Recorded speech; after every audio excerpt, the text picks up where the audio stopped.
ونعوذ بالله من شرور أنفسنا ومن سيئات أعمالنا من يهده الله فلا مضل له ومن يضلله فلا هادي له ونشهد أن لا إله إلا الله وحده لا شريك له ونشهد أن سيدنا وحبيبنا ومولانا محمدا عبده ورسوله أرسله الله تعالى إلى كافة الناس بشيرا ونذيرا وداعيا إلى الله بإذنه وسراجا منيرا أما بعد فأعوذ بالله من الشيطان الرجيم بسم الله الرحمن الرحيم ومن أحسن قولا ممن دعا إلى الله وعمل صالحا وقال إنني من المسلمين وقال النبي صلى الله عليه وسلم من خاف أدلج ومن أدلج بلغ المنزل ألا إن سلعة الله غالية ألا إن سلعة الله الجنة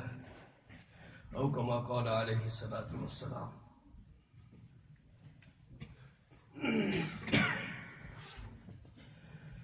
Respected elders, brothers, youngsters, Allah subhanahu wa ta'ala has sent us into this world for a very, very brief period of time. Very short time me and you are in this world. 60, 70 years in this life. أعمار أمتي ما بين 60 و70. Rasulullah sallallahu alayhi wa sallam said, the average age of my ummah will be between 60 and 70. Some go before this, some go after this. But the average is between 60 and 70.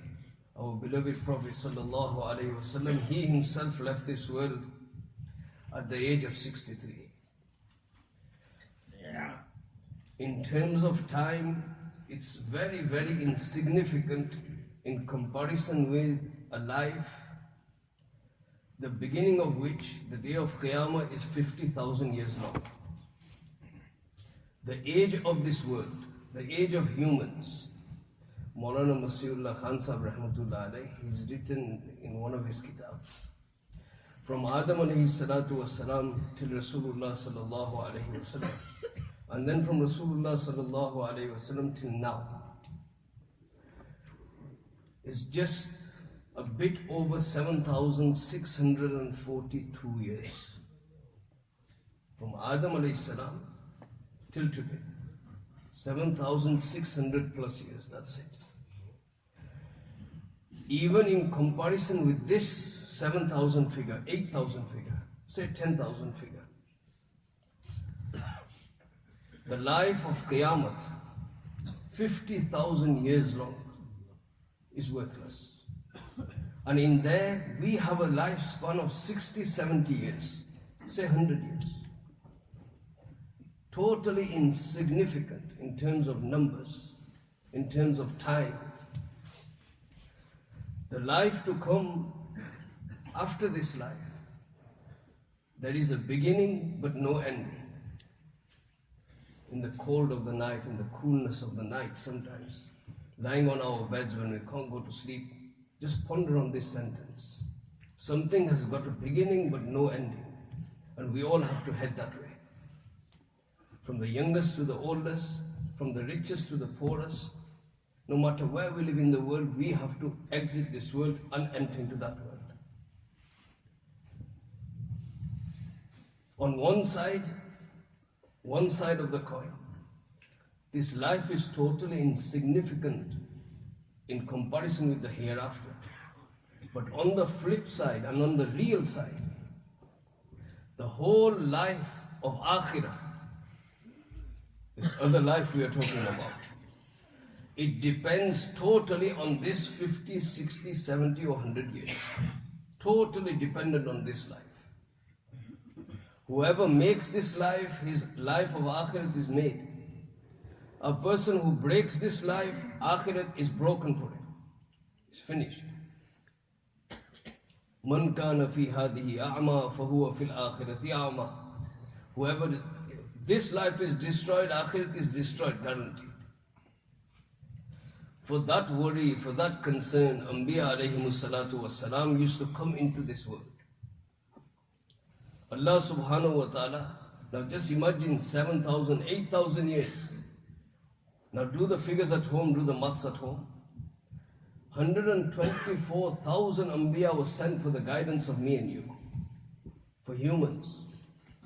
In the end, Janab Muhammadur Rasulullah sallallahu alayhi wasallam came as the Nabi till Qiyamah. And what are we supposed to do in this world? What are we supposed to do? In this small life, what are we supposed to do? وَمَا خَلَقْتُ الْجِنَّ وَالْإِنسَ إِلَّا لِيَعْبُدُونَ. We have created humans and jinn only for the worship. That's it. The worship of Allah subhanahu wa ta'ala. And worship cannot be achieved without recognizing Allah. A person, the students here, youngsters. If a youngster, his father says to him, he's a 14-year-old student. If his father says to him, Beta, Zaina Pane liya, he recognizes his father. He understands his mizaj, his temperament. He knows exactly what type of water to bring his father. He knows which glass he prefers it. He goes to the sink. He takes the glass that his father prefers. He puts lukewarm water which his father likes, or ice cold water which his father likes. And he comes and presents the glass to him with the etiquette. Give him the glass of water, take one step back, let him finish, ask him if he wants some more, and then goes back. Along with this, if he's an obedient child, he will have one feeling in his heart. Alhamdulillah, thanks to Allah, praise be to Allah, who gave me the tawfiq to serve my father. Is that correct? He's recognized his father, you see. Now the same order, bring me a glass of water. John on the street tells him, excuse me son, can you get me a glass of water? If he's uncivilized like me, they might stick two fingers up at him. I'm not your servant. Correct? Or if he's slightly civilized, like you people, oh well, you are very civilized, like some other people, then he might get him some water, but he will get him the water, that's it. He won't consider the glass, he won't consider what type of water, he'll just go and do the order. These differences in following the order, same order, is due to the fact we have recognized one, we have half recognized the other, and we haven't recognized the third one. We must recognize who Allah is to be obedient to Him. We must recognize, and that is why approximately 124,000 Anbiya alayhimus salatu wassalam, which came down into this earth, who came down to this earth for the guidance of me and you, the first thing they did was to build the greatness of Allah in the hearts of the people. Qulu la ilaha illallah tuflihu. Say la ilaha illallah, you will be successful. Now who is Allah? We've recognized everything and everyone in this world. If I get a youngster up in this crowd, in this majma, and say, can you tell me the full history of the guy who scored 2 goals today? So he'll stand up. Originally he's from there, he plays for this country, he used to play for Stoke, now he plays for Scum. Correct? I'm not doing much away, am I? That's it, now we're on the same page. He will explain everything. If I was to say to somebody, please stand up, the one that created you, the one that sustains you, the one that owns you, the one that has given you all the bounties, and majority of the bounties Allah has given to me and you, is without me and you asking for them. What do we do to Allah? Allah, give me a good house, good job, good wage. Maybe when you get older, some of you, good wife, good children, good neighbors, good environment. That's it. Good health. Most of the ni'mats Allah has given to me and you is us without asking for it. To us is without us asking for it. Anybody ask for the eyesight? For the hearing, for the ears, for the eyes, for the grasping, for the walking? Nobody. For the air, for the water? We don't ask these from Allah. Yet perpetually Allah subhanahu wa ta'ala gives us these ni'mats. If we were to make someone stand up and say, please talk on Allah, He's done all this for you, we will be stuck after 2 minutes, 3 minutes. This effort of Dawat and Tabligh, brothers, is not for those people who sit in the back room or sit in one corner and do mashwara. We being in this ummah of Rasulullah sallallahu alayhi wasallam, this is mine and your responsibility. Whether we understand the responsibility or whether we don't. A father becomes a father, and all night long he's out with his mates, all day he's outside. He comes home to eat, to sleep, and that's it. He fails to realize his responsibility. He is called the father, but any person on the street will say to him, you're not being a father. I am a father. Look, this is my child's birth certificate. But he does not fulfill any of the responsibilities. The whole world will call him a bad father. Correct? He's not fulfilling the rights of a father to his children. We are in the ummah of Nabi Muhammad sallallahu alayhi wasallam. We have one additional responsibility, one additional zimmedari, and that is the deen. We have three primary responsibilities for being a Muslim in this ummah. One is to learn our deen. One is to learn our deen. If I am a father, I should know my deen. If I am a son, I should know my deen, the rights of being a son. If I am a neighbor, I should know my rights, what I need to give to others. If I am a husband, I need to know my rights. If someone is a wife, she needs to know the rights what she needs to fulfill. We have to learn our deen. Number two, we must practice our deen. It's no good knowing it without practice. Number three, we must, in any form, actively try and propagate our deen. Dawat and Tabligh is one of those forms. It's one of the most effective forms, if not the most effective. But we have to engage in propagating our deen. Three responsibilities. The Sahaba had the same three responsibilities, 1400 and odd years till today. Every single Muslim born, male, female, young and old, every single person has this responsibility. Rasulullah sallallahu alayhi wasallam became the Nabi at the age of 40. Ulama have written the reasons why on the first instance 4 different categories of people accepted Islam. We have male, female, we have children, and then in those days they had a 4th category, free or slaves. At one time Rasulullah sallallahu alayhi wasallam presented Islam to them. Abu Bakr radiyallahu ta'ala anhu, Khadija radiyallahu ta'ala anha, Zayd radiyallahu ta'ala anhu, and Ali radiyallahu ta'ala anhu was the child, Zayd being the slave. All 4 categories, the ulama have written that this responsibility of propagating deen, on the first day Rasulullah sallallahu alayhi wasallam transferred this onto the ummah. Everyone is responsible. Now the Sahaba fulfilled these 3 requirements of them. In the Kitabs of Hadith, you get a chapter of Manaqib, the virtues of certain Sahaba, which Rasulullah sallallahu alayhi wasallam told them. Hani annaka ya Abu Bakr, Hani annaka ya Abu Bakr. Congratulations to you. Khushkhabri ho aapke liye Abu Bakr. Why? I entered Jannat on the night of Mi'raj. No. Hani annaka ya Abu Bakr. Congratulations to you, Abu Bakr. When you will enter Jannah, all 8 doors of Jannah will call out to you. This is called a virtue. What was the virtue for? What is this all these virtues for Abu Bakr for.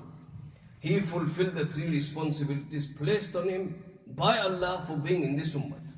He learnt his religion, he learnt his deen, he practiced his deen, and he propagated his deen. Same responsibility for me and you. Hani'an laka ya Umar. On the night of Mi'raj, I entered Jannah. I saw a beautiful palace made out of white pearl. I started going towards it. The angels stopped me at the door and they said, you can't enter. I says, why? He said, this is not for you. Then who's it for? Fatam min Quraysh. For a youngster of Quraysh. I'm also from Quraysh. No, this house belongs to Umar ibn al-Khattab radiyallahu ta'ala anhu. Hani annaka ya Uthman. Oh Usman, congratulations to you. لِكُلِّ نَبِيٍّ رَفِيقٌ فِي الْجَنَّةِ وَالرَّفِيقِ فِيهَا عُثْمَانُ بْنُ عَفَّانَ. We hear it again and again in khutbah. For every single Nabi there is a special companion, just one, in Jannah. And my companion in Jannah, special companion is you, O Usman radiyallahu ta'ala. Hani annaka ya Ali. Congratulations to you, O Ali.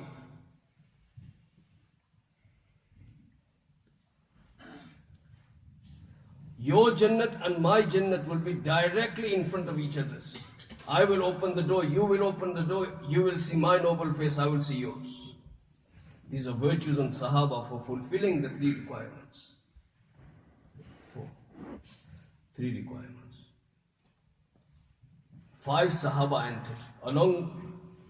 Along with 4 other Sahabas, Hazrat Ali was with them. Rasulullah sallallahu alaihi wasallam said to these 5 Sahaba, congratulations to you, O my Sahaba. Hazrat Miqdad, Hazrat Ammar, Hazrat Salman, Hazrat Abu Zar and Hazrat Ali.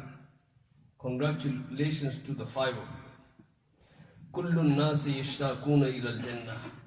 The whole world is looking forward to Jannah. Wal Jannah tashtaqu ilaykum. But Jannah itself is looking forward to meeting you 5. These are virtues of the Sahaba for fulfilling their rights of being in this ummah. We have to ask ourselves, I have to ask myself, how much of the 3 responsibilities am I fulfilling? Hani annaka ya Abu Darda. Congratulations to you, Abu Darda. You will be the first Sahabi the angels will do Musafa within Jannah. Hani annaka ya Suhaib. Congratulations to you, O Suhaib. I will give you the first cup from Hawz Kausar on the day of Qiyamah. Hani allaka ya Abu Dihda. Congratulations to you, Abu Dihda. You will be the first person in Jannah to taste the fruit of Jannah. Hassan and Hussein radiyallahu ta'ala anhuma came in. Said, for everyone you've given everything, what about for us? He says, for you too. Jannat will be beautified on your entrance, even further than it is already beautified. There's Isha Siddiqa radiyallahu ta'ala anha. She said, what about for me? He says, yes, Hani allaka ya Wish. Congratulations to you, Aisha. This was his pet name for Hazrat Aisha. To call your wife with pet names, good pet names, is sunnat in our Sharia. Sometimes he used to call her Humaira, Afifa, Siddiqa. Sometimes Aisha. In this case, he used the tasghir, Wish. Yes, O Aisha. The Jannat you will enter, O Aisha, the ceiling of which will be the arsh of Allah subhanahu wa ta'ala. These virtues, brothers, these virtues were not exclusive for the Sahaba. If we fulfill the same criteria they did to their level, then these promises Allah will give to me and you. We have come into this world to recognize Allah, who is Allah, to worship Allah after recognizing Him. Allah has always been there. He is our Khaliq. Not only ours, Khaliqu kulli shay. He is the creator of every single thing. human beings is one makhluk out of 50,000 makhlooks, what ulama say. 18,000 on earth, 32,000 in the seas. Human is one creation. Look how Allah subhanahu wa ta'ala created us. I don't know if my relatives are here, the twins. Are they here? They're not. They live on Mill Street, twins. Yeah. They're identical twins. You know, if you go into a factory, Amy, what car do you drive? Passat, VW. If you go into a Volkswagen factory or whatever, these plants, if they want to make 10 cars, they put the material there, they've computerized everything. Exactly the same way, 10 cars will come out because the same ingredients are there. The same metal, the same plastic, the same everything. When they will come out of the plant, there will be 10 cars identical to each other. Not one blemish here and there. The doors will be same, the engine will be same, the roof will be same, the interior will be same. Why? The same ingredients were used. Correct? Look how Allah subhanahu wa ta'ala is the Khaliq. This is the human being attempting to be the Khaliq. He can never be the Khaliq. If he's given the same ingredients, same computer formatting or whatever it is, the same thing will come out, exactly the same. 10 doors exactly the same. 10 lights exactly the same. Now you go into any family who's got 10 brothers, 5 brothers, the same ingredients are used. Every single of them 10 brothers. I'm 9 brothers and sisters. All 9 brothers and sisters, they all look different. They all sound different. Voice is different. Their features are different. Their walk is different. Their sitting is different. Their lying down is different. Their temperament is different. Same ingredient. So alike, yet so different. These twins I was talking about, I couldn't tell the difference until about 3 years ago. I always used to ask, tu Fayaz ke tu Farhan? I used to ask, I still maybe I have to ask. But the mother can tell there is a difference. So alike yet so different. This is Allah subhanahu wa ta'ala. No 2 trees are the same. You'll go into the park. Sabi told me park doesn't think. How come I didn't know about it when I was studying? There's a park. I don't think. All right. No, big park. I don't mean a slide. Okay. Slide or okay. Big park. There's hundreds of trees there. In Blackburn, there's Corporation Park that's next to my house. There's hundreds of trees. The same tree. Oh, I don't know what it is. Oak tree, just say. They look exactly the same. They were planted over 100 years ago. They look exactly the same. Yet no 2 oak trees, not even an inch of them is the same. Who is this? Allah subhanahu wa ta'ala. And He knows everything about them trees. Every single, which leaf has fallen off. Adam alayhi salatu, the first leaf to fall from the tree on the earth's history. When it fell, how it fell, right way up, wrong way up. If an animal grazed on it, which animal it was? Was that animal male or female? Did it become a part of the body or totally got wasted? If it's in existence, where is it now? Allah subhanahu wa ta'ala knows it then, knows it now, and will always know it exactly the same way. Over time, over the passing of time, Allah's ilm doesn't decrease. This is our Allah, brothers. He's been from always. Huwa al-awwalu bila bidaya. He is the first without a starting. Wa huwa al-akhiru bila nihaya. He is the last without an ending. He's always been there, always will be. And He has control over every single thing on this earth. Every single thing.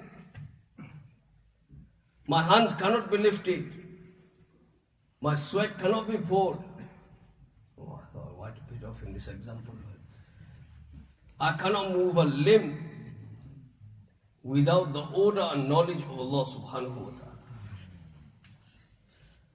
We have to be obedient to this Allah. And that obedience is called deen.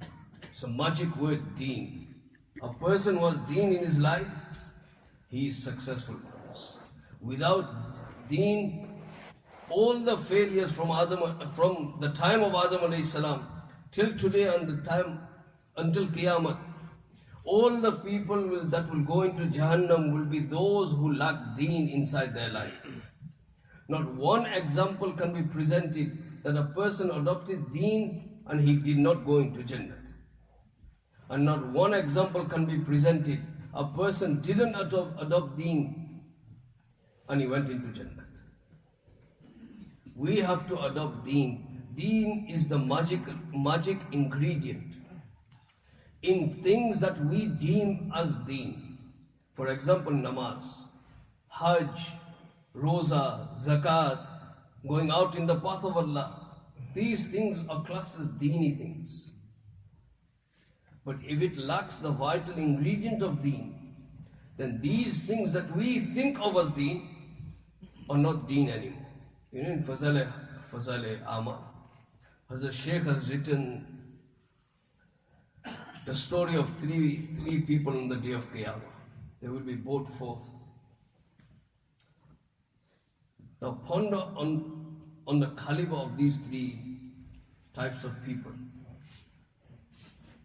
They were doing the greatest things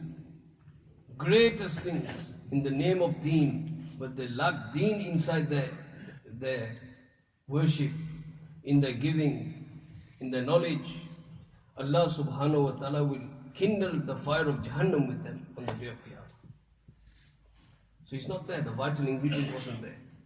And things we class of as necessities, eating, sleeping, going to the toilet, doing istinja, if this vital ingredient of deen is found inside that, Allah subhanahu wa ta'ala will turn that into ibadah.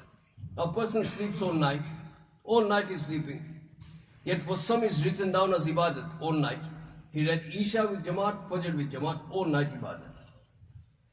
My dear respected brothers, youngsters especially, there is no guarantee of life. There is a guarantee of death. There is no guarantee of life. When we will finish from this world and go into the next, and how we will go from this world. The problem is there. Whenever I die, so be it. But the time I die, is my Allah going to be happy with us? Is it Allah's name that is going to exit from our mouth at that time? Or is it the words of dunya? Moulana Munir is my witness. In my age group, a lot of young lads I grew up with, many of them, 20, 30 of my friends have passed away before this date, same age. In Blackburn, Moulana Ibrahim Sahib always says this sentence, Allah subhanahu wa ta'ala लोगों की रहबरी के लिए हर ज़माने में मिसालें कायम करता है. अल्लाह ताला लोगों की रहबरी के लिए हर ज़माने में मिसालें कायम करता है. Allah subhanahu wa ta'ala in each era, He sets examples for the guidance of mankind. In Blackburn Qabristan, in the old patch where we used to bury, those of you who know it, we used to bury like this, like these musallas, 1 and 2, 3, 4, all the way to the back, 30, 40. And then we used to come in reverse again. And then we used to bury like this. You got it? Like this. Not side by side. Over there. We buried a youngster over here. In the middle, we buried a youngster. Then we continued. Then we came back, and right next to him, we buried another youngster. over a period of 1 year. Then we continued till the end. Then we again. And then right next to these two, there's another youngster. Over a period of 1 year and 7 months approximately, since from here till here, there's 3 youngsters. And you know what the thing of lesson is in this? All 3 of them 18 years of age. How much? 18 years of age. We don't know whether we will exit the masjid today. I don't know whether I'll finish this sentence or not. I don't know, you don't know. But the time our end comes, 2-3 days ago, Friday evening, Saturday morning, early morning, there was an old man in Blackburn passed away. Some of you might have come for the janazah. The last thing on his tongue was, "Ey Allah," he was about to say his dua. Allah was his last word and he passed away. In his pain he was saying, "Ey Allah," he was going to say something else. That sentence was finished in Akhirat. He passed away. Last word was the name of Allah. 2 days ago. When I go, when you go, brothers, we have to have prepared for that life. Al-Qayyis man dana nafsahu wa amila lima ba'da al-maut. The intelligent person. Now this is not a certificate from Oxford, Cambridge, Yale or Harvard or Darul Deoband. This is a certificate right from the mouth of Nabi sallallahu alaihi wasallam, from the court of Nabuwwat. Who is the intelligent one? Not that who studied in universities of the world, in the darulooms of the world. Al-Qayyis man dana nafsa, who controls his desires. This world is a world. We've all got desires. Allah is not a zalim. That He gave us desires, but nowhere to fulfill them. The place to fulfill these desires is Jannah, where our desires will be expanded, increased, and we will have the ability to fulfill these desires. Over here in Ramzan, after Asr, if someone goes to Monaco, he'll buy the whole shop and its dog. Bhuka jitli like a but lose count. He'll come and give his mom the whole list. Mummy, I want this. And when he goes after iftari, he'll eat 2 or 3 and there's a bus. We've got the desire, we can't fulfill it. In Jannat, we will have our desires increased and we will have the ability to fulfill them. This is Jannat. We have to prepare for that life. Man dana nafsa wa amila lima ba'da al-maut, and prepare for the life of hereafter. Tazawwad min ad-dunya fa innaka la tadri. Prepare from this world, for you do not know. Prepare from this world for the akhirat. Why? Because you don't know. إِذَا جَنَّ لَيْلُكَ هَلْ تَعِيشُ إِلَى الْفَجْرِ. When you will go to sleep tonight, whether you will be able to wake up for Fajr, you don't know. I had a friend in Warsaw, 18-year-old or 17-year-old, was going to college. He went to his mate's house for the night for exam preparation. He went there, he phoned his mom, "Mom, I'm going to stay here too." He go, "Okay." He didn't know his death had taken him there. Not for exam preparation, revision. Now there's no space upstairs, small houses. So the auntie said, "Beta tu hui ja on the settee." He went to sleep on the settee. He never woke up in the morning. Finish. إِذَا جَنَّ لَيْلُكَ هَلْ تَعِيشُ إِلَى الْفَجْرِ. When you will go to sleep in the evening, whether you will wake up for Fajr or not, you don't know. Where are our nights being spent? Where are our days being spent? We haven't got a clue. Chasing the dragon.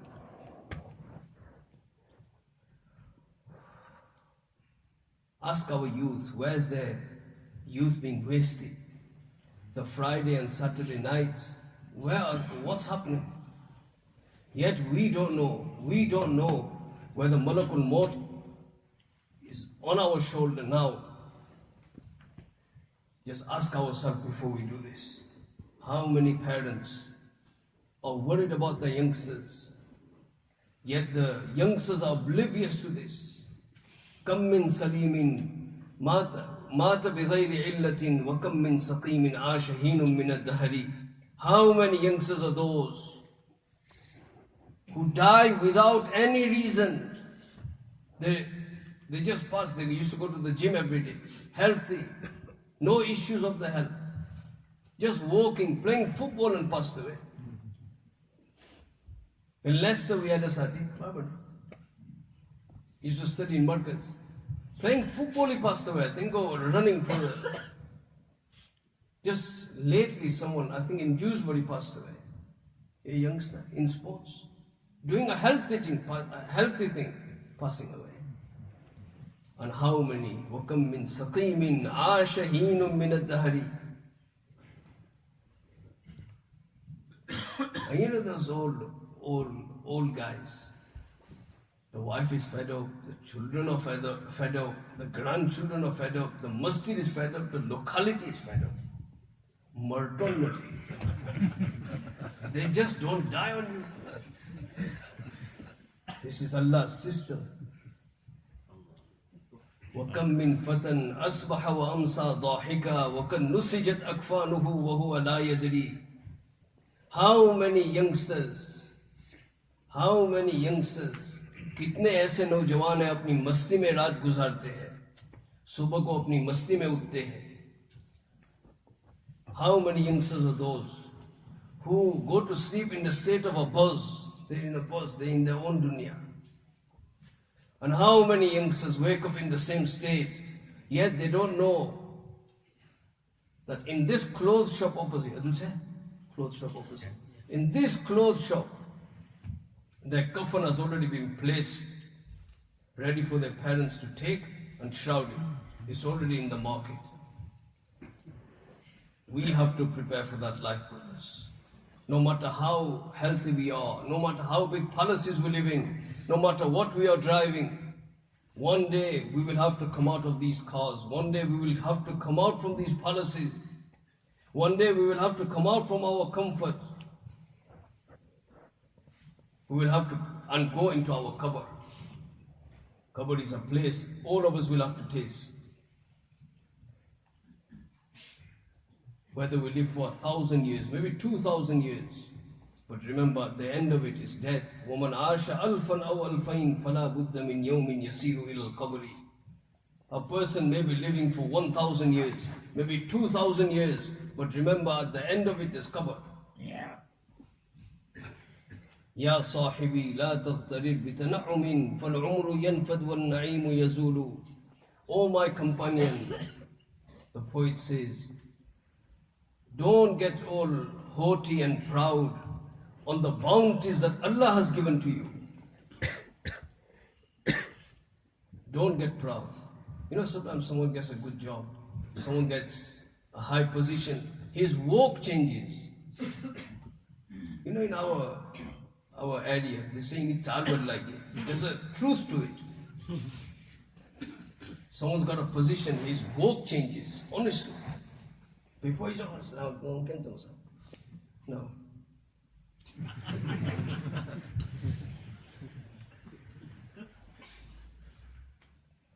فَالْعُمْرُ يَنْفَدْ وَالنَّعِيمُ يَزُولُ. Because don't be proud on these things. Because your life is going to finish, it's going to end. وَالنَّعِيمُ يَزُولُ. And these bounties are one day going to finish too. Either by Allah taking them away or either by death. فَإِذَا حَمَلْتَ عَلَى الْقُبُورِ جَنَازَةً فَعْلَمْ بِأَنَّكَ بَعْدَهَا مَحْمُولُ. And when you go to the graveyard in the Qabristan and you lift the janazah, then remember, today you are picking the janazah up. One day it will be your janazah being picked up. Every qabr calls out, where I am, you shall be, and where you are, I once was. You have to ponder on these things in the Qabristan. Ya sakin al-qasr al-mu'alla satudfanu an qareebin fi turabi. O you, the dweller of the high, lofty mansion, in your comforts, ستدفن عن قريب في التراب. In the very, very, very near future, you're going to be buried under the earth. لها ملك ينادي كل يوم لدول الموت وابنوا للخراب. Every single day an angel announces, you're building these houses and you're giving birth to children, but in fact you're giving birth, life, for death, because every single life will die, and you are in fact creating these big homes for destruction. एक दिन उनको खंदर बनना है. अतैतुल कुबूर फनादैतुहा. I came to the graveyard and I said to the dwellers of the graveyard, أين المعظم والمحتكر? Where are those people who used to be the kings of this world? And where are those people who used to be the beggars of this world? They both side by side. ماتوا جميعا فما مخبروا ماتوا جميعا ومات الخبر. Everyone's died, so tell me about your news. What's your news from the qabr? And what's your other news? So the poet says, they have died, and so has their news. After 2-3 weeks, the surrounding neighbors forget about him. After a few months, or if you're very close, after 1 or 2 years, first every single day you go to the Qabristan. And then every week you will go on a Friday. Maulana Sahib, kya do hai? Go on a Friday, okay, Friday. Then once a month. But Maulana Sahib Qabristan. Beta mahina theke kya na the. Then on Eid, Shab-e Barat people go. And then for years and years, in Blackburn Qabristan, I met a person, and he's looking for a qabr. Mona Muni might have been with me. I said, Koni qabr dhunde tu? He said, Ma bajini. He has to look for his father's qabr. He can't find it. Matu jami'an wa mat al-khabar. Everyone's dead, and so is their news. Everyone's forgotten about them. Taruhu wa taghdu nabatu thara wa tulghiya mahasina tilka suwar. Day and night, the little insects are biting on these beautiful faces that went in.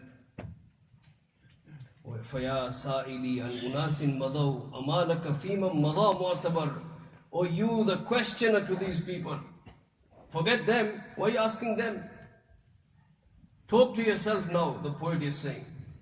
O you who's asking about the news of the people who have passed, أَمَالَكَ فِيمَا مَضَى مُعْتَبَرٍ. Is there not a lesson for you by these people who have passed away? That one day you will go from this world as well. Brothers, this is the world, this is the life where we have to prepare for that life. We recognize Allah, establish deen. The biggest thing in deen is namaz. Yet we ask ourselves what percentage of our majma, of the Muslim world, 1.8 billion people, how many of those are praying namaz? Rasulullah sallallahu alaihi wasallam very clearly he said, the example of a person not praying namaz, a Muslim not praying namaz, is like a human without a head. You're very much troubled in Dewsbury. You'll have traveled in the world, and before when we used to go Hajj, we used to see this. Outside the Markaz in Nizamuddin, we used to see it for someone without a hand and someone without a leg and begging. Remember those days?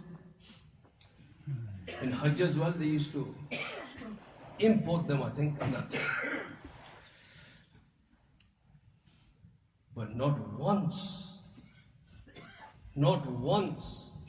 have you seen a person walking around, sitting, lying, without a head.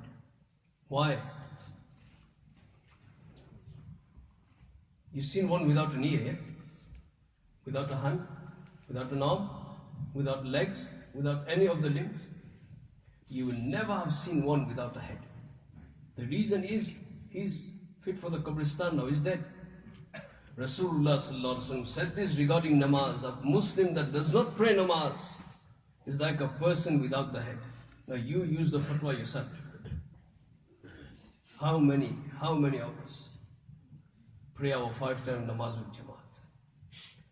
These are the things that we have to bring inside our life. And this going out in the path of Allah is not trivial, brothers. I had a youngster from Blackburn. And his story, then I'll end. His story was, I asked him, just by chance, I met him somewhere, and I said, after 2 weeks we're going for Chilla. This is about 7 years ago. We're going for Chilla, and we'll be going to Dewsbury on Sunday after 2 weeks. You want to come? He says, yeah. Now, I didn't know him from Adam. So we gathered in Bignell. We made our Jamaats, 3-4 Jamaats. As we were sitting in the car, I see someone coming down the hill, Bignell Street, with a dustbin bag and a pillow in his hand, running. What's up? I said, and he was the same person. But how I go and ask her, you buy inside? And then I'm ready to take care. You buy came out, Mossab, you don't know him. I said, no. So Mossab, if you want to take him, your responsibility. I said, okay, fine. We came to Dewsbury. From the first day, I noticed this guy is something different. Not in a bad way, in a very good way. This path of Allah is made, what they used to say, it's made heroes out of zeros. This young lad had run away from home. That dustbin bag and that pillow, he had borrowed it from his friend. He used to live in hotel, doing all the evils of today. He knew his father. When he used to be at work, he used to go home. His mom used to feel sorry for him, giving 50 quid here, 50 quid there.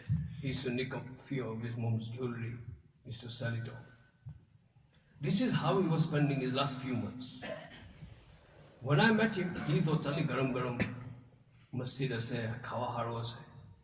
But on the way from Blackburn to Dewsbury, something changed in him.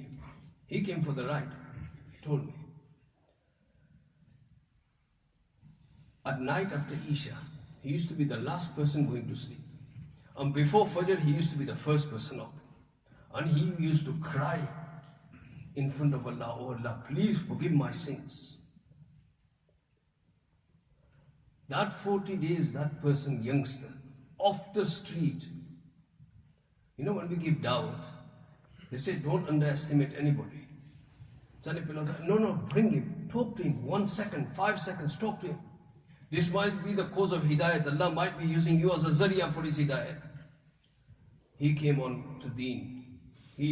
When he came back, he had a little beard, 40 days worth of beard. He went home, his father said, Kapi kato. He said, no. He kept on liaising with the ulamas and the Masjid wal Jamaat. Then I had promised him, whenever you go, because I knew it was going to be impossible. Whenever you go for 4 months, I'll come with you. 9 months later, there was a knock on my door. Morsab, I'm going 4 months, can you come? I go, when? You go, be next month. I go, Muri kya? So we went to Bangladesh. I compromised, I cheated him. I came back after one chilla, he spent his 4 months. As soon as he came back, it was Hajj time. And now his father had seen a big change in him. From the person who was living hotel to hotel and just coming home and nicking stuff. He went for Hajj. After 2, his father treated him when he came back. He was, that's it, going for Hajj. 2-3 weeks later, he'd gone for Hajj. Till today, he spent time in multiple countries. One person, and he's pulled hundreds, if not even more, towards deen. This going out, don't take it lightly. This is our wazifa. Naqlo harkat is a wazifa. Naqlo harkat means movement of this ummah. And the closer a person felt to Nabi sallallahu alayhi wasallam, he felt the need to go even further. The biggest mufti of Medina at the time of Rasulullah sallallahu alayhi wasallam was Muaz ibn Jabal. His tashkil was made for 1 year to Yemen. 2 sahabis, Abu Musa Ashari and Muaz ibn Jabal. They went to 2 different areas of Yemen. 1 year that tashkil was made. And Rasulullah sallallahu alaihi wasallam is crying, he's crying too. Next year when you come back, you will pass by my grave but not me. Imagine how they must have felt. Naklo harkat, the closer Sahabi was, he felt the need. Is there anybody closer to Rasulullah sallallahu alaihi wasallam than Hassan and Hussein radiyallahu ta'ala anhu? Maybe 1 or 2. Huzur sallallahu alaihi wasallam, Hazrat Hassan and Hazrat Hussein. One of them resembled Rasulullah sallallahu alaihi wasallam from the top till here, Hazrat Hassan. And the other one resembled Huzur sallallahu alaihi wasallam from waist down, Hazrat Hussein. Very, very close. Huzur sallallahu alaihi wasallam used to be in namaz, they used to climb on his back. Huzur sallallahu alaihi wasallam used to do camel ride within the room, place him on the back, and he used to walk around in the room with them. So much love they had for Huzur sallallahu alaihi wasallam, and he had for them. In the year 26 after Hijrah, after Rasulullah sallallahu alaihi wasallam went from this world, a tashkil was made in Medina Munawwara. Ya khayr Allahi irkabi ila thawabillahi farghabi. This was the tashkil words of Medina Munawwara. A group of Sahaba stood up. Now see the caliber of this. I'm from a big family, I don't need to go. Of course you need to go. Abdullah ibn Umar, Hazrat Umar's son. Abdullah ibn Abbas, Huzur sallallahu alaihi wasallam, first cousin, Abbas radiyallahu anhu's son. Abdullah ibn Zubair, the grandson of Siddiq Akbar radiyallahu ta'ala anhu, Nawasa. Abdullah ibn Amr bin As radiyallahu ta'ala anhu, Fatih Misr's son. Abdullah ibn Ja'far, Hazrat Ja'far, who's Hazrat Ali's brother, his son. Hazrat Abdullah ibn Abi Sarah was the Amir of this Jamaat. Where were the tashkil to? 7,000 kilometer round trip. All the way to Africa. Right, they came back. Look, these Sahabas were already promised Jannat. Hassan and Hussein. Yet they felt the need of movement, because movement is the essence of this ummah. In the year 30 after Hijrah, it's the time of Hazrat Usman radiyallahu ta'ala anhu. Again this tashkil was made. Ya khayl Allahi irkabi ila thawabillahi farghabi. The same Jamaat, but this time the Zimmedar was Hazrat Zayd Amawi radiyallahu ta'ala. They stood up, they left Medina Munawwara. And this time the tashkil, the route was to Russia. Where was it? Time comes, year 49 after Hijrah. Hassan radiyallahu ta'ala anhu has passed away. Hussein radiyallahu ta'ala anhu, not forgetting the mission of his grandfather, Rasulullah sallallahu alaihi wasallam, and his own responsibility as a ummati. Again this tashkil is done. He stands up, I'm ready. A very, very old Sahabi stands up, in his 90s. He stands up. Everyone tells him to sit down. He says, no. This ayat won't let me sit down. Infiru khifafan wa thiqala. No matter what stage you are in, no matter what state you are in, still go out in the path of Allah. It doesn't not let me sit down. This was revealed for us Ansaris. Seeing his zeal and his passion to go out in the path of Allah, they allow Abu Ayyub Ansari radiyallahu ta'ala to go out. And Hazrat Hussein radiyallahu anhu, Hazrat Abu Ayyub Ansari radiyallahu ta'ala, and many other Sahaba and Tabi'in, they depart for Istanbul, that side. And it is on this journey that he becomes ill. He becomes ill. Hazrat Abu Ayyub Ansari, he gets stomach pains. And he started, his stomach started to become weak. He knew he was about to die. He's old, he's feeble, he's weak. And he says to the Jamaat, he said, look brothers, all my life I have struggled, strived in the path of Allah. My dying wish is, as soon as I die, do not bury me. Take me to your furthest point where you are traveling, and bury me there, for on the day of Qiyamah, I would like to tell Allah and Rasulullah sallallahu alaihi wasallam, O Allah, for the sake of your deen, I continued throughout my youth, I continued throughout my old age, and O Allah, in death, my body continued in your path. This was the jazba of Sahaba. You know, Hazrat Abbas radiallahu ta'ala anhu, he has 10 sons. We know a few of them, famous ones, Aoun, Hazrat Abdullah, Fadl, Kuthum. We know these names. No two brothers, look how they are blood related to Rasulullah sallallahu alaihi wasallam. No two brothers are buried in the same place. One is in Taif, one is in Medina, one is in Makkah, one is as far as Russia, one is in Jordan. Why did they go out? Ask ourselves, why did these Sahaba go out? To spread the deen of Allah, to fulfill the 3 response. The third one, 2 they had already. They had learned their deen. They were practicing that deen, but the propagation of this deen, they found it as their responsibility, and they fulfilled this responsibility. And until the world was moving, Islam was moving around the 4 corners of the world. Islam was increasing. Muslims were not leaving Islam. They were not. Today someone sent me a very, very sad, you might have received it as well. Not too far from here, Wakefield, people leaving the fold of Islam. Very, very sad. This is not a one-off, brothers. In their hordes they're leaving Islam. Why? We stopped our maqsad. Our fault, nobody else's fault. It's my fault. We should have sacrificed our desires, sacrificed our comforts, and gone out into the world. Our iman would have been safeguarded, and so would have been thousands of people around the world.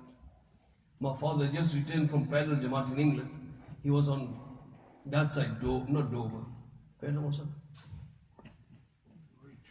Norwich and all that side, past Cornwall, that side. So there are people standing on the border of Islam and Kufr. They used to go out for Gasht at 12 in the morning and return at 10. Without food or anything. 70, 80 miles. There's Muslims but no masjids, no facilities. We are so fortunate to have all these facilities. The maktab, the madrasa, masjids, this mahol, ulama, pious people amongst us. They haven't seen it. I'll give you a story of Blackburn. Moulana Muni was in my house. His doctor came. Doctor. I had never seen him. Old, born in an Arabian country. Born Muslim in an Arabian country. Migrated to England, came to Blackburn to live. On the outskirts of Blackburn. He came on a personal issue. Whilst we were talking, in my house there was a photo of Baytullah. So he's talking, asking his wife. You know, we hear this story. We heard it first time. Is this the grave of the Prophet, he's saying. So far from deen, he doesn't have a clue. He's never been to Hajj. Then I thought this is a good opportunity at the end to invite him to the Markaz. I said, you know, every Thursday we have Arabic translation as well in the masjid. He said, where's this masjid? I said, 2 streets away from my house. He goes, is there masjid in Blackburn? This is about 5 years ago. Is there masjid in Blackburn? I said, how long you've been living in Blackburn? 25 years. So you not seen Muslims around? He said, yeah, I've seen them. I thought they're Hindus. This is the halat, brothers. We need to go to them. We need to go to the people. When the ummah was in harkat, look, Sahaba, there are 3 qualities when they were moving. One is Naklo Harkat, the movement. Number 2, they were doing full itaat, meaning they were on deen. Itaat of Allah is primary. And number 3, they all had one purpose of life. One purpose they had, that's it. With these three things, Naklo Harkat, itaat, and one purpose, Ittihad-e-Fikr, one purpose. Allah subhanahu wa ta'ala gave them 2 things. This is exactly same as a honeybee does. You know, a honeybee, in its chatta, in its beehive. When you go to a beehive, or if you can, in one of the villages in India, which is Sipar, many years ago I went, and on the window of the masjid there's a beehive. So very safely and cowardly you can see the whole movement of the bees from the other side. I don't know, anyone from Sipar? Nobody? But Karman has it. Oh, sorry. It's a rivalry going on there. Manually. Okay. So on that masjid, beehives everywhere. Beehives everywhere. On the window, that is, 24 hours, there's naklo harkat going on, movement inside there. Bees are going, bees are coming. There's some bees who are all the time there, but they're still in movement, mukamikam. They're all doing itaat of one honeybee. We as Muslims do itaat of Allah. Itaat of Nabi is the same thing, itaat of Allah. Naklo harkat's going on. And they've all got one fikr. Those going out, same fikr. We need to get nectar from this certain plant, certain flower, certain berries or whatever. When these bees return, you will see at the foot of or the bottom of a beehive, there's hundreds of them dead. These bees that are dead are not shaheed or anything. They not sacrificed their life in love for they've been killed. In Gashia we istiqbal. Yeah? So there's istiqbal bees as well. As soon as they come, they smell their mouths. If they have taken the nectar from a different flower than the one that they're supposed to get in this beehive, they are killed on the spot. We don't need you. Ittihad fikr, one fikr. How can the deen of Allah subhanahu wa ta'ala spread into the four corners of the world? Whether you're in talim, whether you're at home, whether you're in the bazaar, like the bee, whether it's in the beehive, whether it's outside, whether it's on the flower, whether it's coming, whether it's going, it doesn't matter. One fikr. We have to get this. So two things Allah does with them as well. They do three things. Naklo harkat, itaat, and wahdat fikr. One fikr. Allah gives them two things. One is raw. The bees. If one bee or wasp was to come inside, is 1,000 times smaller than us, but everyone was going like this. Yes? Number two, whatever they produce, everyone loves. Anybody not like honey here? Maybe we are allergic or something like that. Everyone loves honey. And the weird thing about it is, one honeybee, in his whole lifespan, it does not make more than 1 teaspoon of honey. Yet if you go, because they work collectively, this ummah was a collective thing, ijtimaiyat. You go to every single home. I counted in my house, there's 6 jars of honey at the moment. My sister came and gave me another one last night, so I counted it. My wife got to 6 jars. Yet it produces this much. Everyone does their bit. Collectively, Allah gives it barakah. The Sahabas, when they had these 3 qualities, Allah put rob in the opposite person's heart. For these 313 here, 1,000 there. The fear was in their heart. Rob. The second thing, whatever they were producing, which was deen, everyone loved it and they took it. All they had to say was, Kunu mithlana, be like us, and people became like them. So my dear respected brothers, these holidays that are approaching now, every single one of us, we must make an intention to go out for 10 days. I was seeing the list for your masjid. It's not what's expected. Seriously. There's a similar masjid to yours in Blackburn. From that masjid, I'm only saying it for inspiration. What can be done?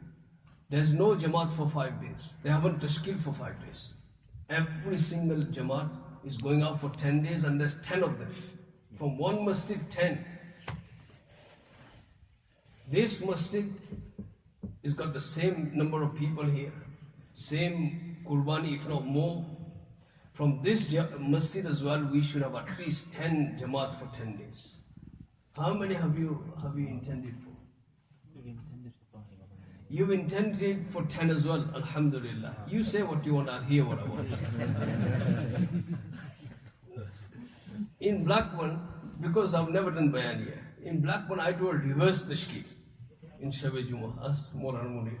I say those brothers who are not ready to go out and spend some time in Christmas, please stand up. And everyone just sits down. Yeah?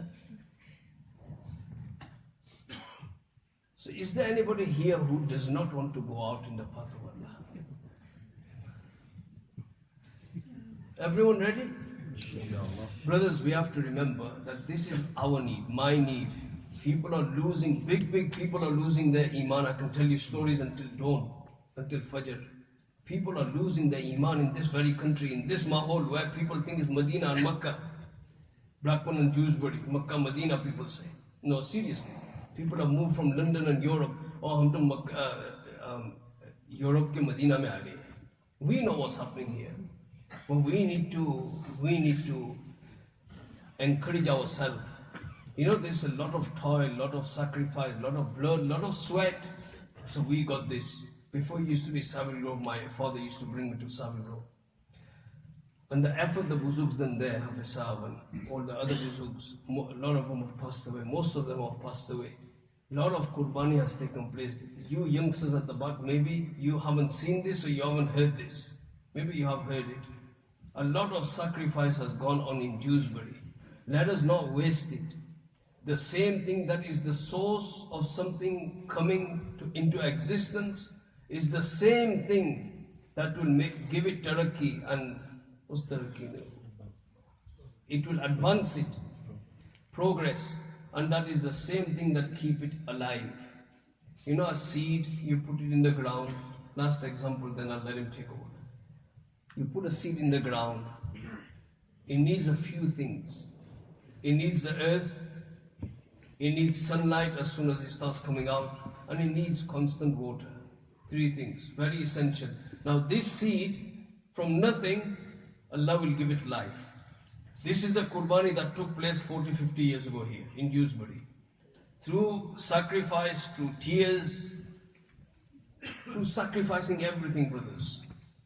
This plant of Deen came into existence. And then, after it comes into existence, now we need it to grow to maximum height. Now what's needed? Exactly the same 3 things. Keep the earth around it, give it water, give it sunlight, and it will continue to progress. Now it's completed its journey. It's a full tree, flowering, fruit, giving fruit every year. Now just to keep it alive, what do you need now? The same 3 things. The same 3 things you need: water, sunlight, and the earth. The same sacrifice that made from nothing all this. If we do it, Allah will give it progress. It's not the finished article yet. Allah will give it progress. And who's going to do the sacrifice? Me and you.